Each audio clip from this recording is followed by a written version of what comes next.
نوح علیہ السلام کا ایک بیٹا سام تھا۔ عرب اور بنی اسرائیل اسی کی طرف منسوب ہیں۔ اسی سام کے پوتوں سے ہود علیہ السلام پیدا ہوئے۔ ان کا نسب نامہ اس طرح ہے: ہود بن عبداللہ بن رباح بن جارود بن عامر بن اوس بن ارم بن سام بن نوح۔ ہود علیہ السلام کی قوم کو قوم عاد اور قوم ارم بھی کہا جاتا ہے، کیونکہ عاد اور ارم ہود علیہ السلام کے اجداد تھے۔ قوم ہود احقاف نامی ایک بستی میں آباد تھی، اور یہ بستی عمان اور حضرہ موت کے درمیان ریت کے ٹیلوں والے علاقے میں تھی۔ عربی میں احقاف ریت کے ٹیلوں کو کہتے ہیں۔ یہ علاقہ سمندر کے کنارے واقع تھا اور شہر کے نام سے پکارا جاتا تھا۔ قرآن مجید میں سورۃ الاحقاف آیت 21 میں اللہ تعالیٰ نے انہیں ان کی بستی کی طرف منسوب کرتے ہوئے مخاطب کیا ہے۔ وَاذْكُرْ أَخَا عَادٍ إِذْ أَنذَرَ قَوْمَهُ بِالْأَحْقَافِ۔ اور عاد کے بھائی کو یاد کرو جبکہ اس نے اپنی قوم کو احقاف میں ڈرایا۔ قوم عاد کے لوگ اپنی رہائش کے لیے خیمے پسند کرتے تھے۔ ان کے خیمے بہت مضبوط اور پختہ ہوتے تھے۔ یہ لوگ ان کو بڑی مہارت سے بناتے تھے، پھر ان پر فخر کرتے تھے۔ اللہ تعالیٰ سورۃ الفجر آیات 6 تا 8 میں فرماتے ہیں: أَلَمْ تَرَ كَيْفَ فَعَلَ رَبُّكَ بِعَادٍ إِرَمَ ذَاتِ الْعِمَادِ الَّتِي لَمْ يُخْلَقْ مِثْلُهَا فِي الْبِلَادِ۔ کیا آپ نے نہیں دیکھا کہ آپ کے رب نے عاد کے ساتھ کیا کیا، جو نسل ارم سے تھے، ستونوں والے تھے، جن کے مانند کوئی قوم دنیا کے ممالک میں پیدا نہیں کی گئی۔ اللہ تعالیٰ نے ان کی کاریگری اور فن کی ایک مثال دی ہے کہ وہ ایسے خیموں میں آباد تھے جن کے ستون بہت مضبوط تھے، طاقتور تھے۔ ان لوگوں نے شہروں اور بستیوں کو ایسی کاریگری سے بنایا کہ ان کے متعلق عجیب و غریب روایات مشہور ہو گئیں۔ یہ نرم زمین میں خیمے بناتے تھے، اس کے ساتھ پہاڑوں میں محل بھی بناتے تھے۔ حالانکہ رہائش کے لیے زمین پر خیمے موجود تھے، گویا بیکار دولت اور وقت برباد کرتے، پھر اس پر فخر کرتے۔ شہروں میں جو راستے اور سڑکیں تھیں وہ بہت چوڑی تھیں۔ ان جیسے طویل اور قوی لوگ بعد میں پیدا نہیں ہوئے۔ کاریگری اور فنکاری میں یہ لوگ اس مقام تک پہنچے کہ پھر کوئی نہ پہنچ سکا۔ یہ لوگ عرب تھے اور عربی میں بات چیت کرتے تھے۔ ہود علیہ السلام بھی عربی تھے۔ اسماعیل علیہ السلام سے پہلے کے عرب باشندے عرب عاربہ کہلاتے ہیں۔ ان کے مشہور قبائل یہ ہیں: عاد، سمود، جرہم، امیم، قحطان اور مدین وغیرہ۔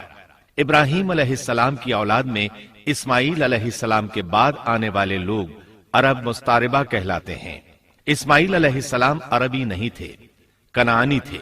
جب ابراہیم علیہ السلام اسماعیل علیہ السلام کو مکہ معظمہ میں چھوڑ آئے اور اسماعیل علیہ السلام نے عربوں سے میل جول قائم کیا تو ان سے عربی سیکھ لی اور اس میں بہت مہارت پیدا کر لی، یہاں تک کہ آپ کو عرب کا فصیح کہا جانے لگا۔ اہل عرب میں فصاحت و بلاغت آپ ہی سے آئی۔ رسول اللہ صلی اللہ علیہ وسلم بھی اسی انداز میں فصیح و بلیغ عربی میں بات کرتے تھے۔ طوفان نوح کے بعد جب دوبارہ لوگوں کو پیدا کیا گیا تو وہ ایک مرتبہ پھر ان بستیوں میں رہنے کے لیے چلے گئے جہاں نوح علیہ السلام رہا کرتے تھے۔ نوح علیہ السلام شام کے شمال اور ترکی کے جنوبی علاقوں میں رہا کرتے تھے۔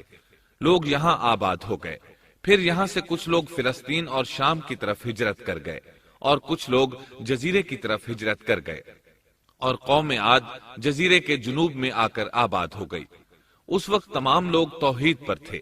طوفان کے ساتھ جب زمین پامال ہو گئی تو اس پر سوائے نوح علیہ السلام کی اولاد کے اور کوئی زندہ نہ رہا۔ یہ لوگ توحید پرست تھے، لیکن وقت کے ساتھ ساتھ قوم عاد آباد ہوئی اور شیطان نے ان کے دلوں میں وسوسہ ڈالا۔ اس طرح وہ شیطان کی عبادت کرنے لگے۔ چنانچہ قوم نوح کے بعد سب سے پہلے جس قوم نے بت پرستی اختیار کی وہ قوم عاد تھی۔ اس قوم کو اللہ تعالیٰ نے بہت ڈیل ڈال دیا تھا، وہ بہت طاقتور قوم تھی۔ مفسرین بیان کرتے ہیں کہ ان کے جسم بہت مضبوط اور ٹھوس تھے، قد بہت لمبے تھے، آدم علیہ السلام کا قد 60 ہاتھ تھا، اس قوم کا قد بھی قریباً اتنا ہی تھا۔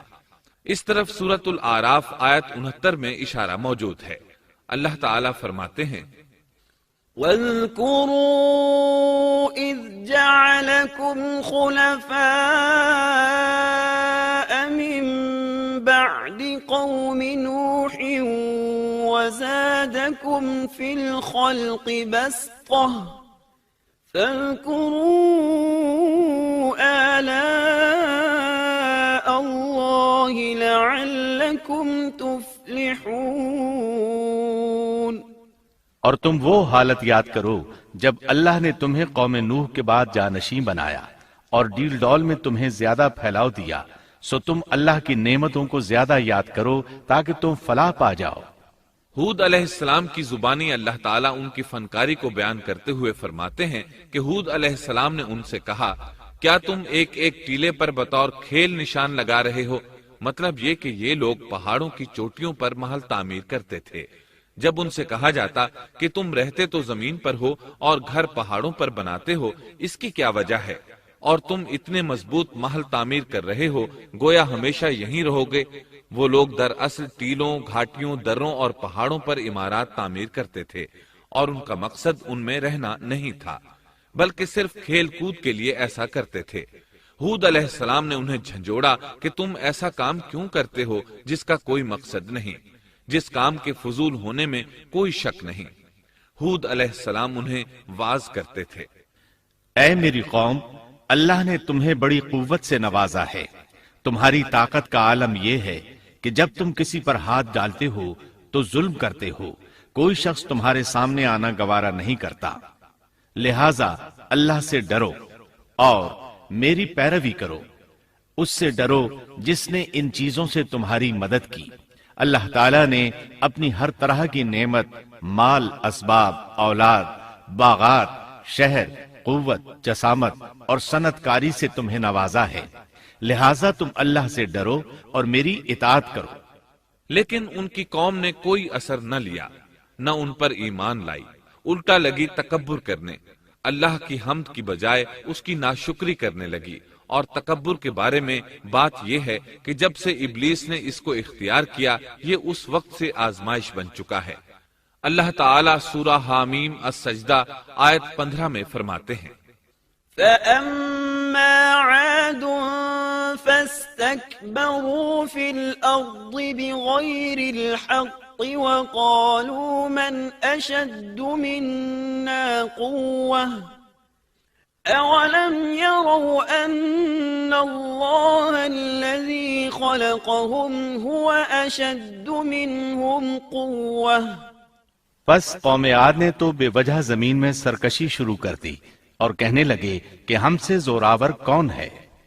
کیا انہیں یہ نظر نہ آیا کہ جس اللہ نے انہیں پیدا کیا ہے وہ ان سے بہت ہی زیادہ زوراور ہے؟ جب یہ لوگ اپنی سرکشی اور کفر میں حد سے بڑھ گئے، تب اللہ تعالیٰ نے ہود علیہ السلام کو ان کی طرف بھیجا۔ انہوں نے انہیں اللہ کی طرف بلایا اور کہا، اے میری قوم، اللہ کی عبادت کرو، اس کے سوا تمہارا کوئی معبود نہیں۔ کیا تم ڈرتے نہیں؟ قوم کے کافر سردار کہنے لگے، ہم تو دیکھتے ہیں کہ تو نری بے وقوفی میں ہے، ہمارے خیال میں تو جھوٹا ہے۔ اس پر ہود علیہ السلام نے فرمایا، میری قوم، میں بے وقوف نہیں، میں تو تمام جہانوں کے پروردگار کی طرف سے بھیجا گیا ہوں، تمہیں اپنے رب کے پیغامات پہنچا رہا ہوں، اور ہوں بھی تمہارا دلی خیرخواہ اور امانت دار۔ کیا تم اس بات سے تعجب کرتے ہو کہ تم میں سے ایک شخص کی معرفت، اللہ کا ذکر تم تک پہنچا کہ وہ تمہیں خبردار کر دے؟ تم اللہ کی اس نعمت کو یاد کرو کہ اس نے تمہیں قوم نوح کے بعد خلیفہ بنایا اور ڈیل ڈول میں تمہیں زیادہ پھیلاؤ دیا۔ تم اللہ کے احسانات کو یاد کرو تاکہ فلاح اور نجات پا جاؤ۔ ہود علیہ السلام نے اللہ کی عظیم نعمتوں کے ساتھ انہیں نصیحت کی، لیکن وہ بدبخت کفر ہی کرتے رہے۔ آخر انہیں جھنجھوڑنے کے لیے انہوں نے فرمایا، اے میری قوم، اللہ ہی کی عبادت کرو، اس کے سوا تمہارا کوئی معبود نہیں۔ تم تو صرف بہتان بازی کر رہے ہو، یعنی جن بتوں کی تم پوجا کر رہے ہو ان کی پوجا تم نے خود گھڑی ہے۔ اللہ تعالیٰ نے تو اس کے متعلق کوئی دلیل نازل نہیں فرمائی۔ میری قوم کے لوگوں، میں تم سے اس دعوت و تبلیغ کی کوئی اجرت نہیں مانگتا، میرا اجر اس کے ذمے ہے جس نے مجھے پیدا کیا ہے، تو کیا تم پھر بھی عقل سے کام نہیں لیتے؟ اے میری قوم کے لوگوں، اپنے رب سے گزشتہ گناہوں کی معافی طلب کرو، آئندہ گناہوں سے توبہ کرو، تاکہ وہ برسنے والے بادل تم پر بھیج دے اور تمہیں طاقت میں اور بڑھا دے، تاکہ تم گناہگار ہونے کے باوجود روگردانی نہ کرو۔ ہود علیہ السلام مسلسل انہیں دعوت دیتے رہے، لیکن وہ ظالم قوم نوح کی طرح ان کا مذاق اڑانے لگی اور کہنے لگی، ہمارے خیال میں تو بے وقوف ہے اور شاید تو ہمارے کسی معبود کے بڑے جھپٹے میں آ گیا ہے، تو ہمارے بتوں کو برا کہتا ہے، اس لیے ان میں سے کسی کی مار تم پر پڑی ہے، اسی لیے تو ذہنی مریض بن گیا ہے۔ وہ ظالم لوگ چونکہ آخرت پر ایمان نہیں رکھتے تھے اور دنیا میں خوشحالی کی زندگی بسر کر رہے تھے اور تھے بھی اپنی قوم کے سردار، اس لیے اپنے ماتحتوں سے کہنے لگے، یہ تو تم جیسا ہی انسان ہے، وہی کچھ کھاتا ہے جو تم کھاتے ہو اور پیتا بھی وہی کچھ ہے جو تم پیتے ہو۔ اب اگر تم نے اپنے جیسے انسان کی اطاعت قبول کر لی تو سخت خسارے میں رہو گے۔ کیا یہ تمہیں اس بات سے دھمکاتا ہے کہ جب تم مر کر خاک اور ہڈیاں بن جاؤ گے تو پھر زندہ کیے جاؤ گے؟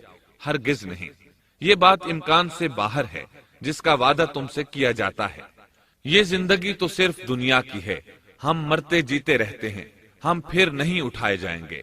یہ تو وہ شخص ہے جس نے اللہ پر جھوٹ باندھا ہے، ہم اس پر یقین کرنے والے نہیں۔ ہود علیہ السلام انہیں دعوت دیتے رہے، یہاں تک کہ ان کی قوم نے واضح طور پر کہہ دیا کہ آپ ہمیں واز سنائیں یا نہ سنائیں، ہم تو اپنی روش نہیں چھوڑیں گے، یہ تو پرانے لوگوں کا دین ہے۔ اس طرح قوم انہیں مسلسل جھٹلاتی ہی رہی۔ آخر ہود علیہ السلام نے بھی انہیں کھلم کھلا دھمکی دی اور فرمایا، لوگوں سنو، میں صرف تمہیں ہی نہیں اللہ کو بھی گواہ بنا کر اعلان کرتا ہوں کہ اللہ کے سوا جس کی عبادت ہو رہی ہے میں ان سب سے بری طرح بیزار ہوں۔ اب تم ہی نہیں اپنے ساتھ اوروں کو بھی بلا لو اور اپنے ان سب جھوٹے معبودوں کو بھی بلا لو، اور تم سے جو ہو سکے مجھے نقصان پہنچا دو، مجھے کوئی مہلت نہ دو، نہ مجھ پر ترس کھاؤ۔ یہ فرمانے کے بعد انہوں نے اللہ سے دعا کی، رب انصرنی بما کذبون، اے پروردگار ان کے جھٹلانے پر تو میری مدد فرما۔ اللہ کی طرف سے آپ کو جواب ملا، یہ تو بہت ہی جلد اپنے کیے پر پچھتانے لگیں گے۔ اللہ کے نبی کا انکار کرنے، اس سے بغض رکھنے اور اس کا مذاق اڑانے والوں کا انجام کیا ہوا؟ اللہ نے انہیں ایسے زناٹے کی آندھی سے تہس نہس کیا کہ جس کی تاریخ میں مثال نہیں ملتی۔ اللہ نے ان سے بارش روک لی، اس سے خشک سالی کی کیفیت پیدا ہو گئی، درخت اور پھل ختم ہو گئے، وہ لوگ بارش کی خواہش کرنے لگے۔ اسی حالت میں ایک دن اللہ نے انہیں عذاب دینے کا ارادہ فرمایا۔ انہوں نے دیکھا ایک سیاہ بادل ان کی طرف بڑھ رہا ہے، خوشی سے اچھلنے لگے، کہنے لگے یہ بادل ہم پر برسنے والا ہے، جبکہ ان کا خیال غلط تھا۔ دراصل ابر کی صورت میں یہ وہ قہر الہی تھا جس کے آنے کی وہ جلدی مچا رہے تھے۔ وہ عذاب ان کی بستیوں کی تمام چیزوں، پھلوں، خیموں، درختوں کو تہس نہس کرتا ہوا آیا۔ اسے اللہ کا یہی حکم تھا۔ آندھی اس قدر زبردست تھی کہ پہاڑوں پر ان کے تعمیر کردہ محلوں تک کو اڑا لے گئی۔ مجرموں کا یہی بدلہ ہے۔ اللہ تعالیٰ سورۃ الزاریات آیت 41 اور 42 میں فرماتے ہیں، وَفِي عَادٍ إِذْ أَرْسَلْنَا عَلَيْهِمُ الرِّيحَ الْعَقِيمَ مَا تَذَرُ مِن شَيْءٍ أَتَتْ عَلَيْهِ إِلَّا جَعَلَتْهُ كَالرَّمِيمِ۔ اسی طرح عادیوں میں بھی ہماری طرف سے تنبیہ ہے، جبکہ ہم نے ان پر خیر و برکت سے خالی آندھی بھیجی، وہ جس چیز پر گرتی تھی اسے بوسیدہ ہڈی کی طرح چورا چورا کر دیتی تھی۔ اس آندھی نے ہر چیز کو فنا کر کے رکھ دیا۔ اللہ تعالیٰ ان کی تباہی ایک جگہ ان الفاظ میں بیان کرتے ہیں، قوم عاد نے بھی جھٹلایا، پس کیسا ہوا میرا عذاب اور میری ڈرانے والی باتیں۔ ہم نے ان پر تیز و تند مسلسل چلنے والی ہوا ایک لگاتار منحوس دن میں بھیج دی، جو لوگوں کو اٹھا اٹھا کر دے پٹکتی تھی۔ گویا کہ وہ جڑ سے کٹے ہوئے کھجور کے تنے ہیں۔ پس کیسی رہی میری سزا اور میرا ڈرانا؟ یقیناً ہم نے قرآن کو نصیحت کے لیے آسان کر دیا ہے، پس کیا ہے کوئی نصیحت پکڑنے والا؟ ایک تیسرے مقام پر اللہ نے ان کی ذلت اور رسوائی کا ذکر یوں کیا ہے، قوم عاد بے حد تند اور تیز ہوا سے غارت کر دی گئی۔ وہ ہوا ان پر برابر لگاتار 7 رات اور 8 دن تک اللہ کے حکم سے چلتی رہی۔ آپ وہاں ہوتے تو دیکھتے کہ وہاں لوگ یوں چاروں شانوں چت گرے پڑے ہیں جیسے وہ کھجوروں کے کھوکھلے تنے ہوں۔ کیا ان میں سے کوئی بھی آپ کو باقی نظر آ رہا ہے؟ ہود علیہ السلام کو اللہ تعالیٰ نے اپنی رحمت سے نجات دی۔ باقی تمام جگہوں پر تباہی تھی، لیکن جس جگہ ہود علیہ السلام اور ان کے ساتھی تھے اس طرف یہ ہوا پھٹکی بھی نہیں۔ کہا جاتا ہے کہ ایک باڑ تھی جس میں ہود علیہ السلام، حیوانات، چوپائے اور ان پر ایمان لانے والے تھے، اور آندھی نے ہر چیز کو فنا کر ڈالا۔ اللہ تعالیٰ سورہ آراف آیت 72 میں فرماتے ہیں، فأنجيناه والذين معه برحمة منا وقطعنا دابر الذين كذبوا بآياتنا وما كانوا مؤمنين۔ غرض ہم نے انہیں اور ان کے ساتھیوں کو اپنی رحمت سے بچا لیا اور ان لوگوں کی جڑ کاٹ دی جنہوں نے ہماری آیتوں کو جھٹلایا تھا اور وہ ایمان لانے والے نہ تھے۔ اسی طرح سورہ ہود میں اللہ فرماتے ہیں، جب ہمارا حکم آ پہنچا تو ہم نے ہود کو اور ان کے ساتھیوں کو اپنی خاص رحمت سے نجات دی۔ ہم نے ان سب کو سخت عذاب سے صاف بچا لیا۔ یہ تھے قوم عاد کے لوگ جنہوں نے اپنے رب کی آیتوں کا انکار کیا اور اس کے رسولوں کی نافرمانی کی، اور ہر ایک سرکش نافرمان کے حکم کو مانا۔ دنیا میں بھی ان پر لعنت لگا دی گئی اور قیامت کے دن بھی۔ دیکھ لو، قوم عاد نے اپنے رب سے کفر کیا، ہود کی قوم عاد پر لعنت ہو۔ اس طرح قوم عاد تباہ ہو گئی۔ ان کے بعد مومنوں نے ان کے باقی بچ جانے والے مکانات پر قبضہ کر لیا اور وہاں رہنے لگے۔ پھر ہود علیہ السلام نے حضرہ موت میں وفات پائی۔